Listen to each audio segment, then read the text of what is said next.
पुरुषों अंडस्को की अंडस्को यौन अंडस्को विविधता।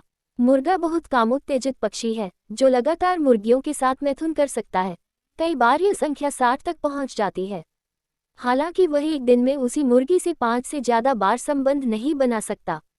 छठी बार तक उसकी दिलचस्पी उस मुर्गी से खत्म हो जाती है और वह मैथुन के लिए तैयार नहीं हो पाता। लेकिन अगर उसके सामने कोई नई मुर्गी आ जाए तो वह फिर उसी पहले वाले जोश के साथ तैयार हो जाता है। इसे रूस्टर इफेक्ट के रूप में जाना जाता है। यही स्थिति बैल और गाय के साथ भी होती है। नर भेड़ एक ही मादा के साथ 5 बार से ज्यादा मैथुन नहीं कर सकता, लेकिन नई भेड़ों के साथ फिर पुराना जोश लौट आता है। ये प्रकृति का सुनिश्चित करने का तरीका है कि जहां तक संभव हो नर के अंश का तेजी से विस्तार हो सके, ताकि अधिक से अधिक गर्भाधान हो सके और उस प्रजाति का इस जगत में अस्तित्व बचा रहे। नीला दिल सेहतमंद पुरुषों के मामले में भी यह संख्या लगभग 5 होती है। किसी सही दिन वह एक ही महिला के साथ 5 बार सहवास कर सकता है, लेकिन आमतौर पर छठी बार वह ऐसा नहीं कर पाता। लेकिन नई महिला के आते ही मुर्गे और बैल की तरह उसकी कामोत्तेजना पुनः जागृत हो जाती है। दिल पुरुषों की सहवास की इच्छा इतनी मजबूत होती है कि लॉस एंजल्स के सेक्सुअल रिकवरी इंस्टीट्यूट के डॉक्टर पैट्रिक कांस का अनुमान है कि 3% महिलाओं की तुलना में 8% तक पुरुष सेक्स के आदी होते हैं। नीला दिल पुरुष के मस्तिष्क को विविधता चाहिए। अधिकतर नर स्तनधारियों की तरह पुरुष की संरचना इस प्रकार की है कि वह अपने साथी की तलाश करता है और जहां तक संभव हो अधिक से अधिक महिलाओं के साथ सहवास करता है।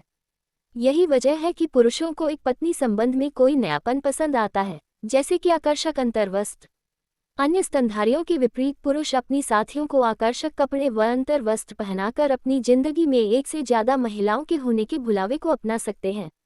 यह उसके हिसाब से महिला को नए ढंग से पेश करने का तरीका है, जिससे अलग अलग आभास से विविधता उपलब्ध कराई जा सकती है। अधिकतर महिलाएं पुरुषों पर पड़ने वाले अंतर्वस्त्र के प्रभाव को जानती हैं, लेकिन उनमें से बहुत कम को इसके मूल आदिम मनोवैज्ञानिक कारण का पता है। दिल हर क्रिसमस पर डिपार्टमेंट स्टोर के अंतर्वस्त्र बेचने वाले विभाग पुरुषों से भरे होते हैं, जो शर्माते हुए अपनी साथियों के लिए किसी सेक्सी उपहार की तलाश में होते हैं। क्योंकि आदिम समाज की तरह से आज अनेक साथियों के साथ संबंध बनाने की स्वतंत्रता नहीं है, लेकिन जीन्स आदत स्वभाव तो गहरे में वही है। वह एक ही में विविध तरह से एक नवीन आकर्षण अनुभव करने का प्रयास करता है। जनवरी के महीने में वही महिलाएं उन्हीं स्टोर्स के पैसे की वापसी वाले काउंटरों पर खड़ी मिलती हैं। यह मेरे लिए नहीं है, वे कहती हैं। वह चाहता है कि मैं वेश्या जैसे कपड़े पहनूं। वेश्या यौन संबंध बेचने वाली एक पेशेवर होती है, जो बाजार की मांगों पर शोध कर चुकी होती है और बेचने के लिए तैयार होती है। एक अमेरिकी अध्ययन दिखाता है कि सफ़ेद सूती अंदरूनी कपड़े पहनने वाली महिलाओं के मुकाबले जो महिलाएं विभिन्न प्रकार के सुंदर कामोत्तेजक अंतर्वस्त्र पहनती हैं, सामान्य तौर पर उनके साथी उनके प्रति वफादार रहते हैं। एक पत्नी संबंध में पुरुष की विविधता की आदिम इच्छा को पूरा करने का यह एक तरीका है। महिला साथी को अपना दाम्पत्य जीवन खुशहाल बनाने के लिए इस ओर पहल करनी चाहिए। उसे वेश्यावत आचरण का प्रयोग करना चाहिए। गृहिणी जाति हार दांव संपूर्ण समर्पण करके विजयी रहती बनी अप्सरा, पुरुष ललक में भर के।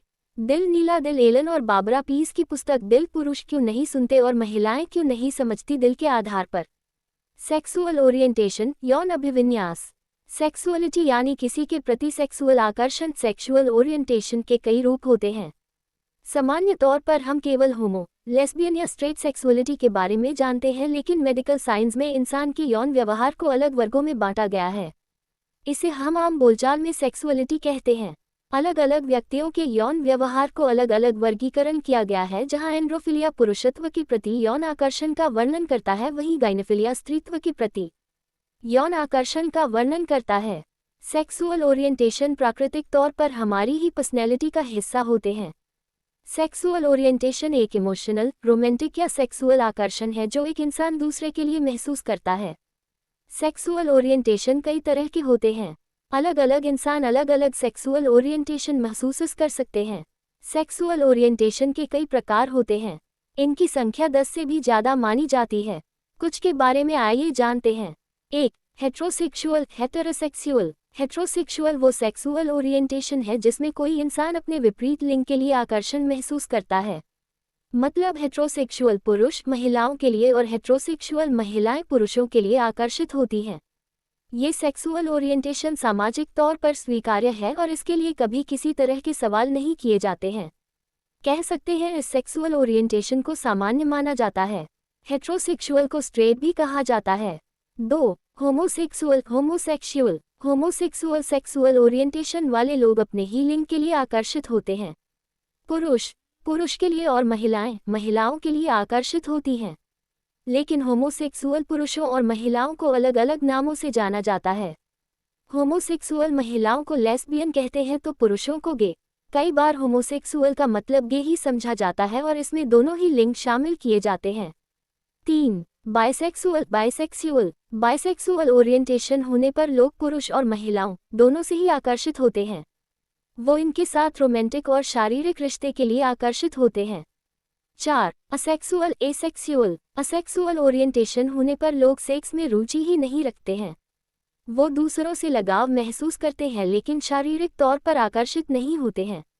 5. पैनसेक्सुअल इस सेक्सुअलिटी वाले बायसेक्सुअल जैसे होते हैं लेकिन उनसे कुछ अलग भी होते हैं। वो हर तरह के लोगों के साथ यौन संबंध बनाना चाहते हैं। 6. डेमोसेक्सुअल ये वो सेक्सुअलिटी है जिसमें लोग रोमांस वाले रिश्ते में तभी आते हैं जब उनमें भावनात्मक तौर पर कनेक्शन हो। 7. सपियोसेक्सुअल इसमें इंसान लिंग, सुंदरता या किसी और बात की बजाय दूसरे इंसान की बुद्धिमत्ता से प्रभावित होता है। 8. पॉलीसेक्सुअल ऐसे लोग ट्रांसजेंडर्स, थर्ड जेंडर्स या इंटरसेक्स से भी आकर्षित होते हैं। 9. ग्रेसेक्सुअल ये ऐसे लोग होते हैं जो सेक्स पसंद करते हैं लेकिन बहुत कम। ये असेक्सुअल नहीं होते हैं क्योंकि ग्रेसेक्सुअल कभी न कभी सेक्स का आनंद लेते हैं। 10. एंड्रोजन सेक्सुअल ऐसे लोगों में फेमिनाइन और मेस्कुलाइन दोनों लक्षण होते हैं। 11. एलोसेक्सुअल ये वो लोग होते हैं जो अपने पार्टनर से तो आकर्षित होते हैं लेकिन उनका आकर्षण और लोगों से भी होता है। वो फिजिकल नहीं प्यार और केयर की फिक्र करते। 12. अरोमांटिक ऐसे लोग दोस्ती से आगे का रिश्ता चाहते ही नहीं हैं। उन्हें रोमांटिक रिलेशनशिप में रहना पसंद नहीं होता है। 13. ऑटोरोमांटिक ऐसे लोग खुद के लिए रोमांटिक आकर्षण महसूस करते हैं, हालांकि वो ऐसा दूसरों के लिए भी महसूस करते हैं लेकिन उसे स्वीकार नहीं कर पाते। 14. ऑटोसेक्सुअल ऐसे लोग अपने लिए सेक्सुअली आकर्षित होते हैं, वो ऐसा दूसरों के लिए भी महसूस करते हैं। 15. बायक्यूरियस ऐसे लोग अपने ही जेंडर के साथ रोमांटिक और सेक्सुअल आकर्षण महसूस करते हैं। 16. बिरोमांटिक ऐसे लोग रोमांस महसूस करते हैं लेकिन जरूरी नहीं है कि वो दूसरे लिंग के लिए सेक्सुअल भी आकर्षित हों।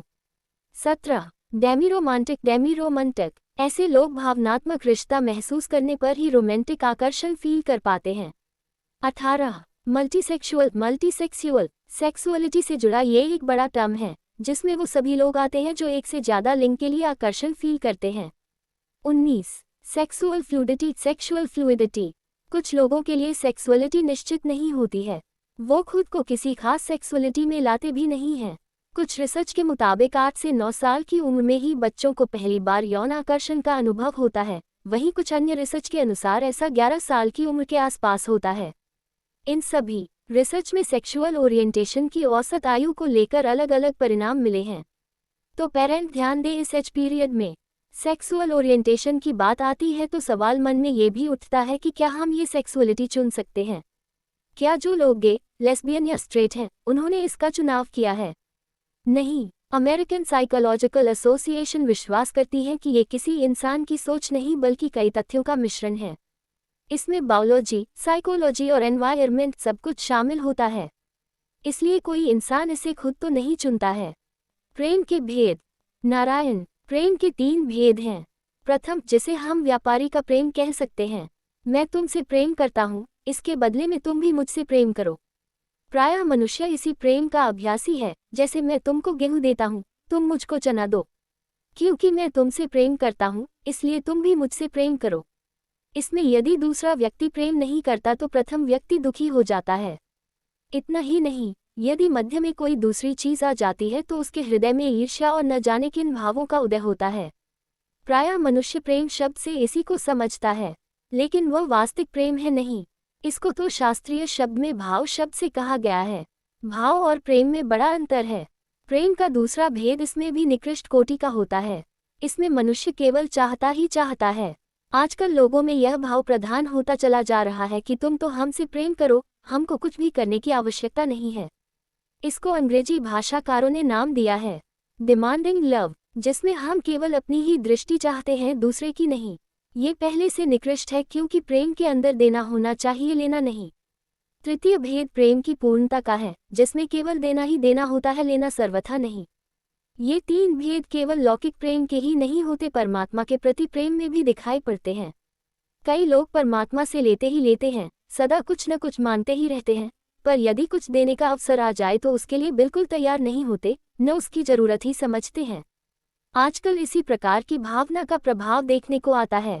यदि किसी मनुष्य से कहें कि आज शिवरात्रि है, तो वह पूछेगा रात्रि भर जागने से क्या होता है, हवन करने से क्या होता है, पूजा करने से क्या होता है।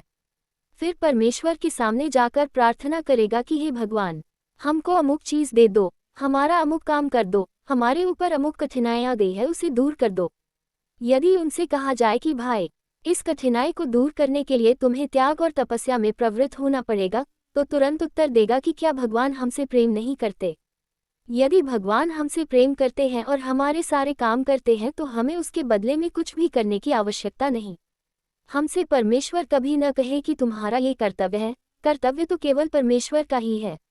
कुछ दिन पूर्व एक सज्जन सुना रहे थे कि लड़के आजकल कह दिया करते हैं कि माता पिता हमको पाल पोस कर बड़ा करें, यह उनका कर्तव्य है, हमारा कोई कर्तव्य नहीं। इस सब के अंदर भाव क्या है?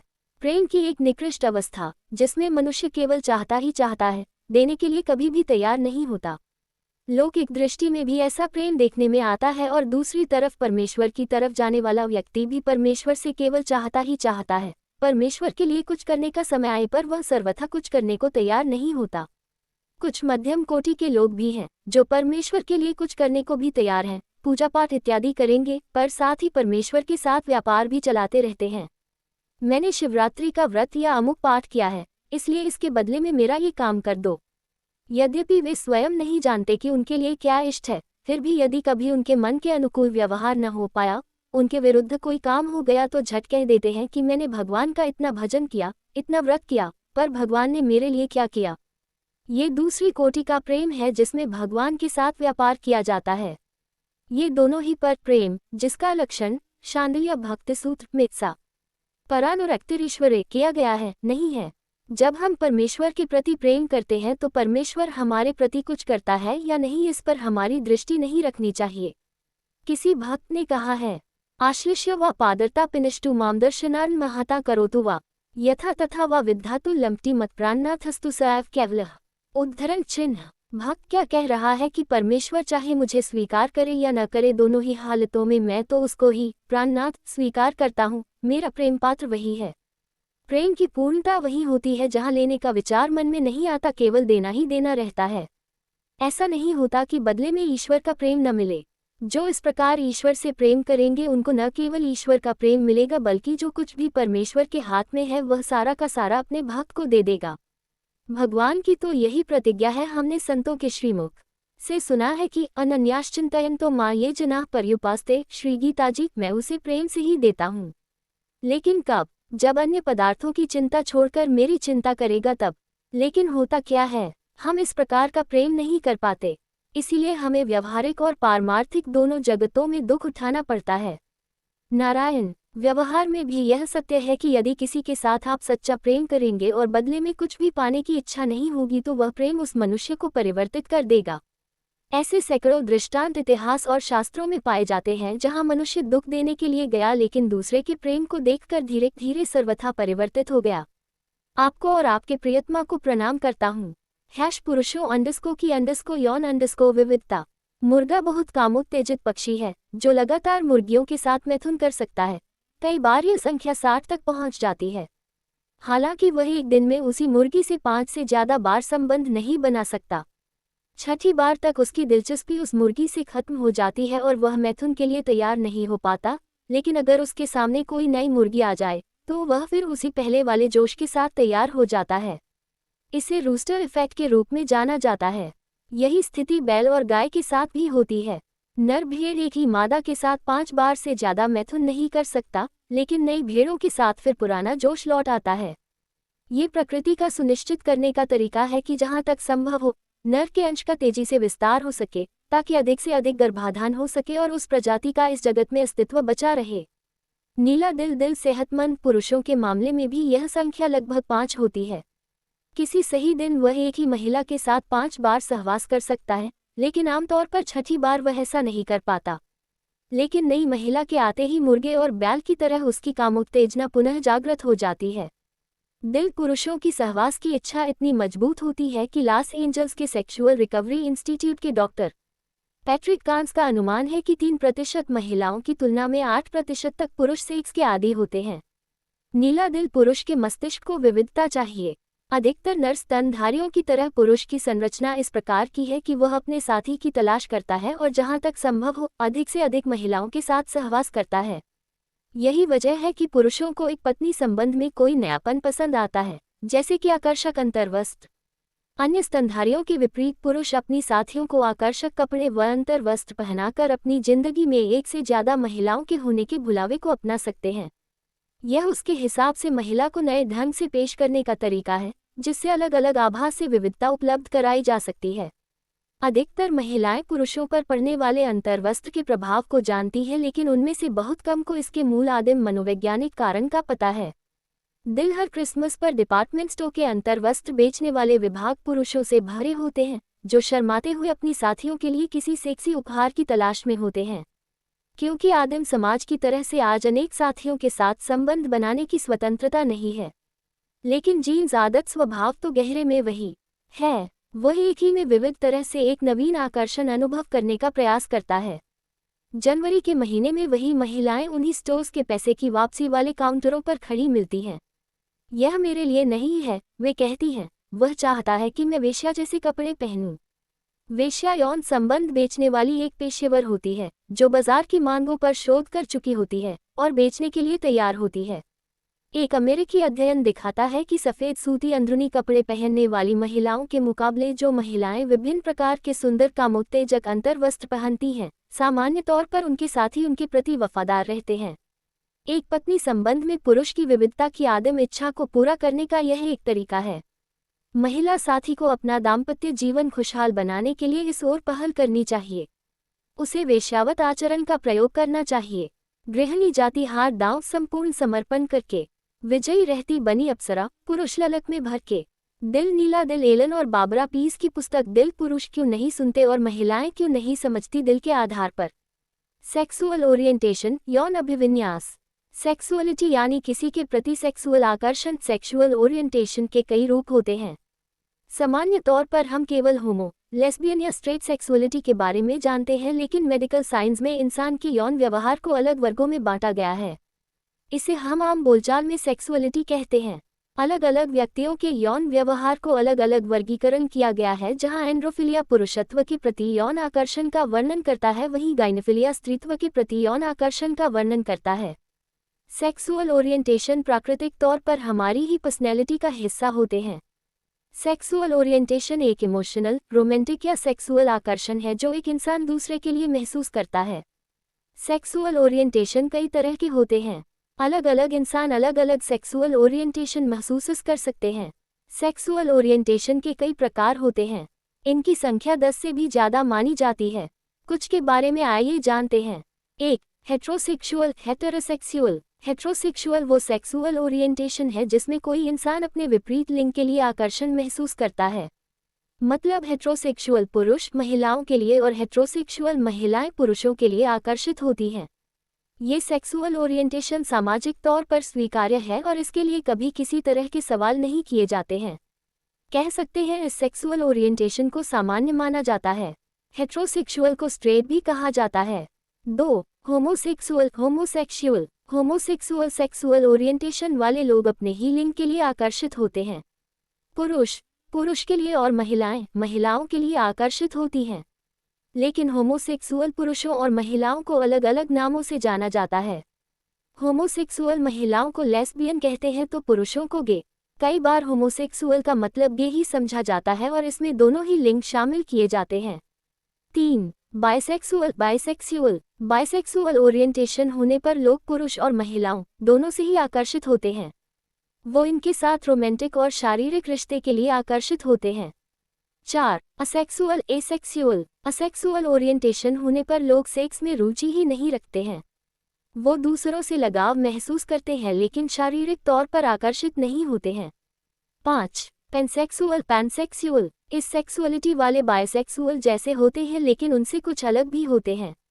वो हर तरह के लोगों के साथ यौन संबंध बनाना चाहते हैं।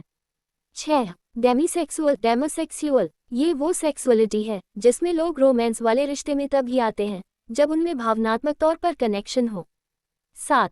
सेपियोसेक्सुअल सेपियोसेक्सुअल। इसमें इंसान लिंग, सुंदरता या किसी और बात की बजाय दूसरे इंसान की बुद्धिमत्ता से प्रभावित होता है। 8. पॉलीसेक्सुअल पॉलीसेक्सुअल। ऐसे लोग ट्रांसजेंडर्स, थर्ड जेंडर्स या इंटरसेक्स से भी आकर्षित होते हैं। 9. ग्रेसेक्सुअल ग्रेसेक्सुअल। ये ऐसे लोग होते हैं जो सेक्स पसंद करते हैं लेकिन बहुत कम। ये असेक्सुअल नहीं होते हैं क्योंकि ग्रेसेक्सुअल कभी न कभी सेक्स का आनंद लेते हैं। 10. Androgen sexual androgen sexual. ऐसे लोगों में फेमिनाइन और मेस्कुलाइन दोनों लक्षण होते हैं। 11. एलोसेक्सुअल एलोसेक्सुअल। ये वो लोग होते हैं जो अपने पार्टनर से तो आकर्षित होते हैं लेकिन उनका आकर्षण और लोगों से भी होता है। वो फिजिकल नहीं प्यार और केयर की फिक्र करते। 12. एरोमांटिक अरोमांटिक। ऐसे लोग दोस्ती से आगे का रिश्ता चाहते ही नहीं हैं। उन्हें रोमांटिक रिलेशनशिप में रहना पसंद नहीं होता है। 13. ऑटोरोमांटिक ऑटोरोमांटिक। ऐसे लोग खुद के लिए रोमांटिक आकर्षण महसूस करते हैं, हालांकि वो ऐसा दूसरों के लिए भी महसूस करते हैं लेकिन उसे स्वीकार नहीं कर पाते। 14. ऑटोसेक्सुअल ऑटोसेक्सुअल। ऐसे लोग अपने लिए सेक्सुअली आकर्षित होते हैं, वो ऐसा दूसरों के लिए भी महसूस करते हैं। 15. बायक्यूरियस बिक्यूरियस।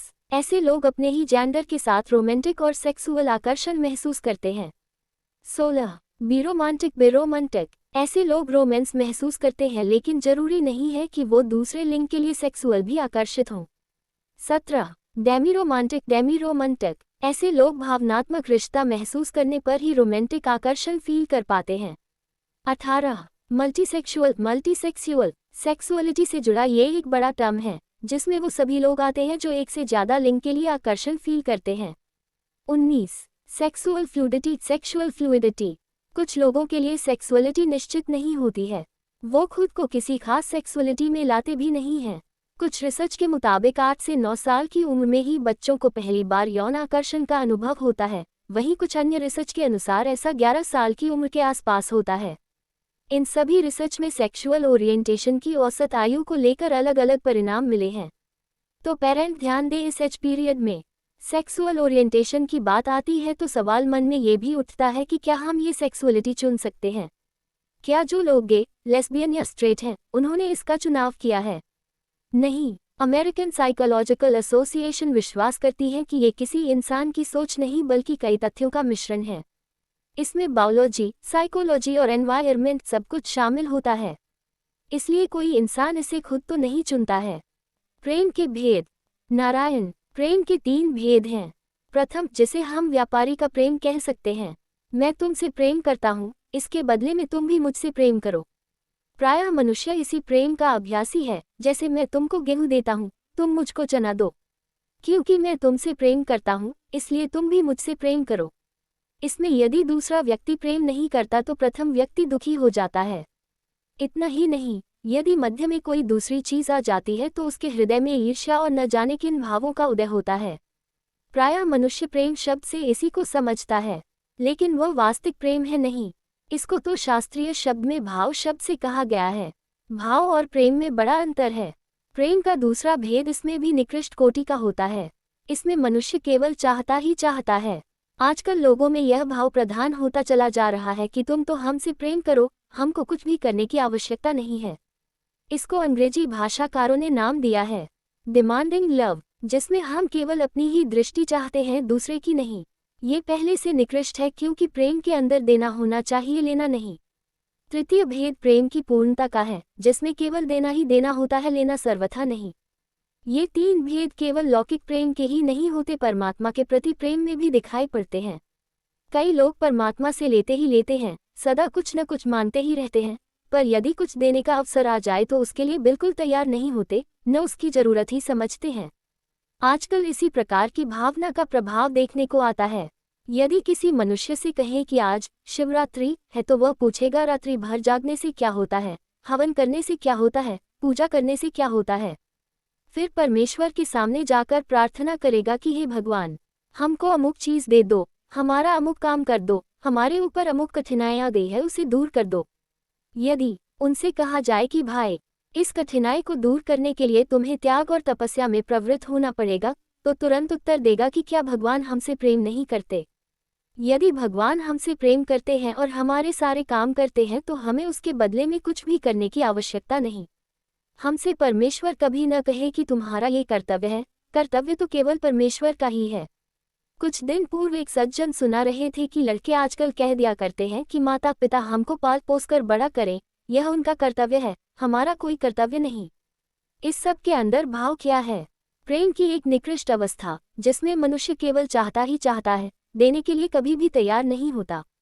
लौकिक दृष्टि में भी ऐसा प्रेम देखने में आता है और दूसरी तरफ परमेश्वर की तरफ जाने वाला व्यक्ति भी परमेश्वर से केवल चाहता ही चाहता है। परमेश्वर के लिए कुछ करने का समय आए पर वह सर्वथा कुछ करने को तैयार नहीं होता।